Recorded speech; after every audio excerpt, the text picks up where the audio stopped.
When I chose this topic, Broken Nigeria, have we abdicated responsibility? I was quite apprehensive. I wondered if I was being too judgmental and hard-hitting. But in hindsight, I think not. We are all clamoring for change. So let's stop skirting around the issues and start having the hard conversations so that we can truly start changing our nation for the future. With me to discuss this is Wale Irokosu. Wale Irokosu is a sustainability-focused legal practitioner, notary public, and cross-disciplinary thinker with about 20 years' experience across litigation, commercial law, general legal advisory, and management. He's also the co-founder and managing partner, Probitas Partners LLP. Wale wears multiple hats, a couple of which are founder and creative director, Rap Joint Lagos, editor-in-chief, Electricity Law Report, and trustee Youth Party. So again, the title, Broken Nigeria, have we abdicated responsibility? Wale, what does this mean to you? Feran, thank you for having me. I think when we talk about this, is it the Nigeria that we would love to see, that we're happy in?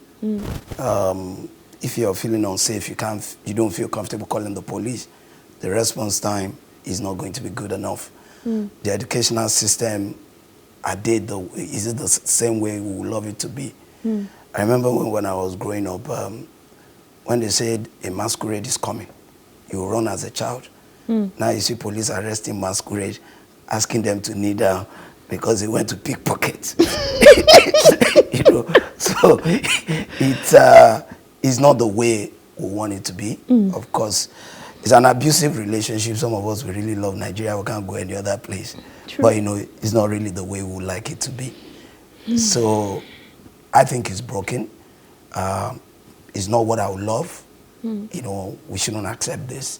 We should look for Okay, so when you say Nigeria. we shouldn't accept this, what exactly does that mean in reality? What I mean by that is, even though you are not a public official, you are not elected, you are not a civil servant, but you are still a public servant. You do owe a responsibility.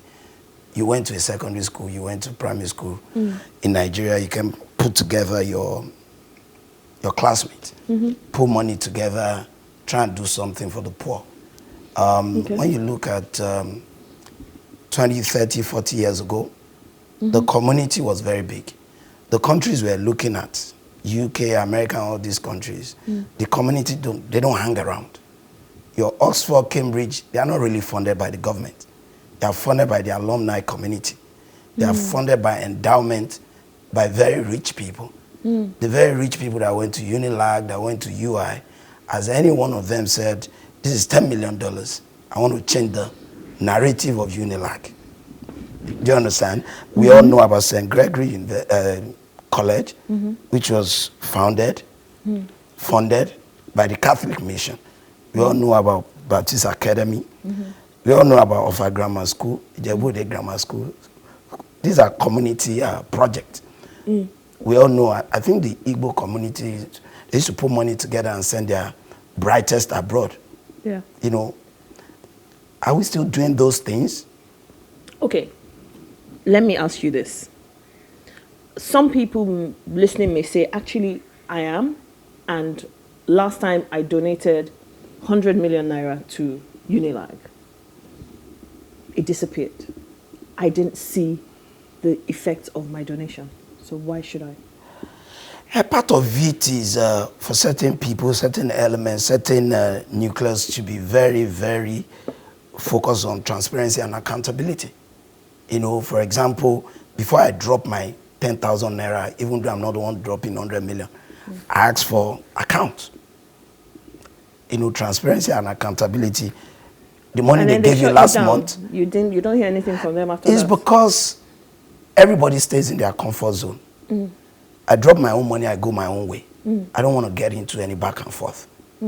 But as a whole, as a bunch, you know, if we are all singing from the same hymn page, you know, it will be a different ball game. You know, but so everybody, I think we're all kind. You give what you can. You help your neighbors. You help your cousins. But are we really coming together and doing things together in a way that the scale is big. I'm not a government apologist, but I don't think government can do everything. Even abroad, they don't do everything. True. True. So when you say we come together, a lot of the times today, when groups of people, even groups of people who went to school together, for example, come together to form a committee, there's always infighting, there's issues, and then it falls apart. So let me put it this way.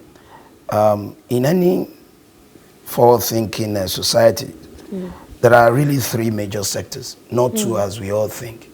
You have the public sector, you have the private sector, and you have the third sector, the philanthropy sector, and it's big. And that sector, there are specialists in that area, and they know what help you to give is when you see where your money is going towards, and when you are seeing accountability. And I think what people need to do is to look for people that can guide them to do things properly. There are experts in that area. Some people call it social enterprise, for not-for-profit organizations. But bottom line is, we can't just sit around. We have to step up. I hear you again, and another example has just come to me. Ikoyi, supposedly the wealthiest part of Lagos, yes? Yes. A lot of the roads are bad.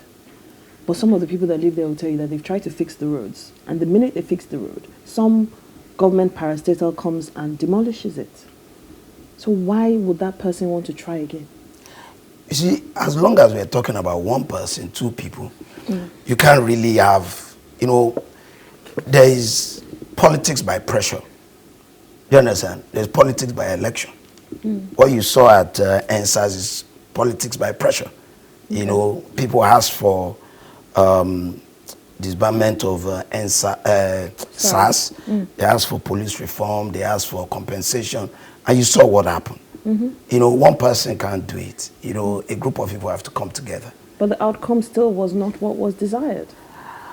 You have to keep, so one of the, I'm being careful here because I think the people that put it together, they really did a lot of work.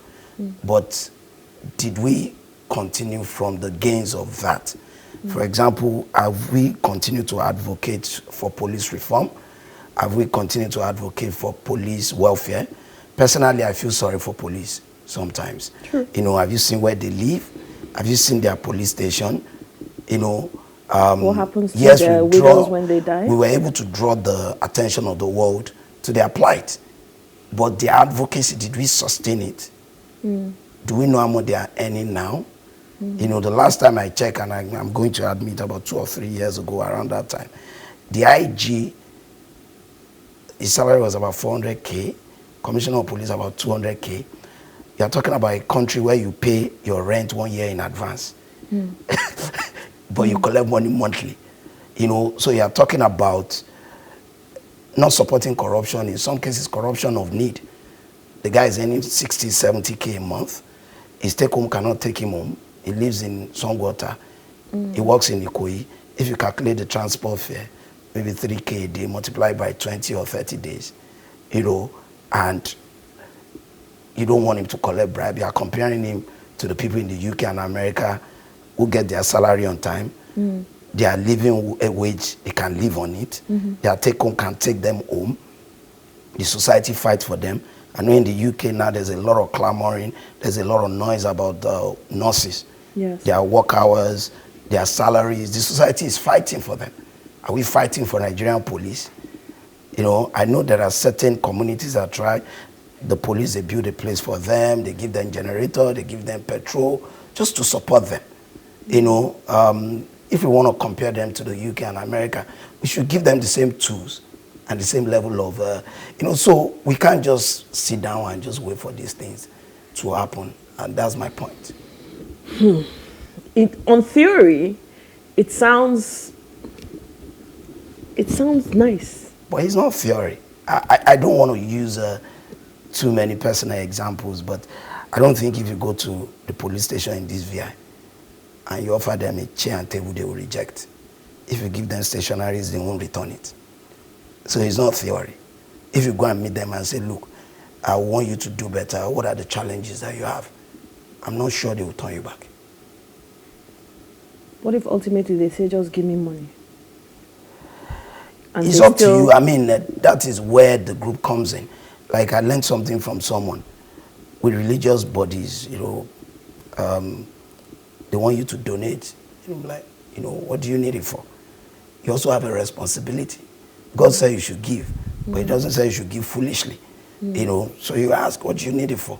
You want to cost, okay, I give you 30 bags of cement instead of giving you cash before you go and marry the third wife or fourth wife. You know, what do you want? I'll get you an engineer, a contractor, they'll fit. So that I ensure that what I want to do for the Lord, I actually get it done. Yeah. You know, and I find out that when you throw money at things, it's not a solution. When you don't give your time, that means you don't care. You know, if you really care, so you want to construct this place, no problem, leave it to me. You know, Mr. Man, they want to build, sit down with them, you know, I'll pay you and ensure that it's done. If you want to help a child, an indigent student, you just don't give money and turn back. You understand? What school are you going? Where? You know, when are you guys finishing? Your term ends in May. I would like to see you. Let me see your result. Money can't do that. You have to create time. You know, so, I mean, I think the society have to step up. We don't have another way. We can't keep waiting for government. And who is government at the end of the day? It's us. Yeah. Yes. That's what And this whole idea of sitting back then a year before election, we're waiting for a silver bullet through one Messiah every 4 years. It's either the Messiah is Buhari or Atiku or Peter Obi or Tinubu. You know, even if they are messiahs, can they really do it?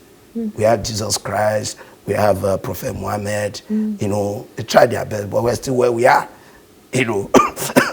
Very true. Very true. We're still where we are. How do we then begin to retrace our steps practically? So you've given a lot of practical examples. We all need to leave our bubble of comfort. Everybody has created their own heaven. You do your own borehole, your own security, then you know, you are fine. We need to leave it and start be a bit more empathetic, look for like-minded people. And I hear you, you don't want to be arguing with people. You know, you need to try and identify like-minded people to do things with. And I learned that, you know, you can do a lot if you don't mind other people taking the credit. A lot of people are big about visibility, about taking credit. Someone died, you want to give them a bag of rice, you want to take pictures with them, you know, and the next man now is angry because he's the one that is meant to drop the bag since you guys are in the same. If we can detach ourselves, and some people call it virtue signaling, because that makes you look like a good person. Virtue signaling. Yes, you know, I mean, some people tell you charity is a fraud. People use it to launder their image.